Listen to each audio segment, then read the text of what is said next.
paid the dues yet. But on this card, as you can see,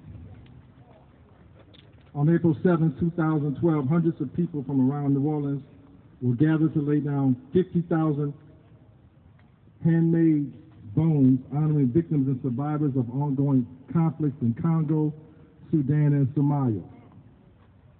1 million bones is an international movement that raises awareness about humanitarian crisis happening today in Congo, Sudan, and Somalia. In 2013, we're part of this now. We will take 1 million handmade bones made by artists, activists, and students and lay them on the National Mall in Washington, D.C.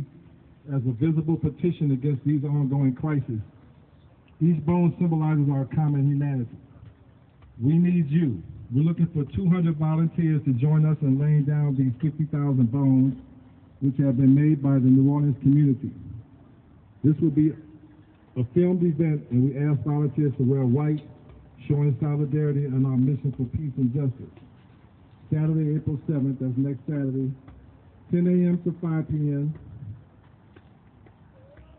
You have performance, we'll say the ritual starts at 10 a.m. Congo Square. For more information, you can contact Naomi. So let's give Naomi a round of applause, and why don't you tell us what this is all about. Thank you so much for letting me, letting me invite all of you to be a part of this. These bones are part of the 1 million bones that will hope to lay down in the National Mall next year in D.C. And we use the symbol of the bone, one, to attest to the gravity of this issue, to remind us that today there are mass rapes being made and uncovered in places like Sudan and Congo.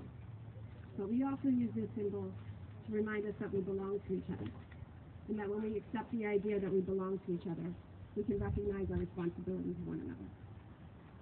And at the core of it is it's best led by a quote from Archbishop Desmond Tutu from South Africa, who says that my humanity is caught up, is inextricably bound up with others.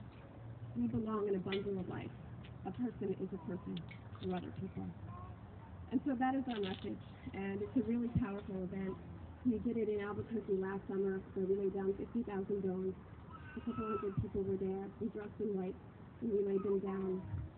And I really invite you all to be a part of it and to witness and to participate and to take that experience for what it is, and as you remember, because you'll remember these bones here in Congo Square after the 7th. And so these bones have been made by a lot of people here in New Orleans. A lot of conversations have been had. It's been interesting because I'm not from New Orleans, and by no means is this a one-person project. This is a team effort.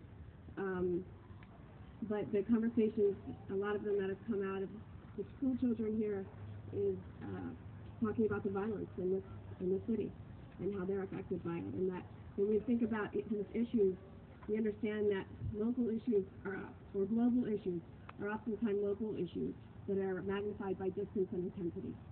And again, that we really all belong to each other. And so I hope that you'll come next Saturday. We ask people to show up at 10 in the morning, dressed in white. We'll organize how we'll arrange the flow of it, because I'm telling you, it's going to take up the whole square, 50,000. And then we'll lay them down starting at 11. And we're going to have international speakers, Eric Neheva, who is a survivor of the Gatumba massacre in Burundi and a refugee from Congo, as well as Claude Gatebrook, who is a survivor of the Rwandan genocide and a very strong activist for what's happening in Sudan now in Congo. And so, again, I just want to really thank you for this opportunity. It means a lot to us to be able to speak to you in this very sacred space and be able to lay these bones down.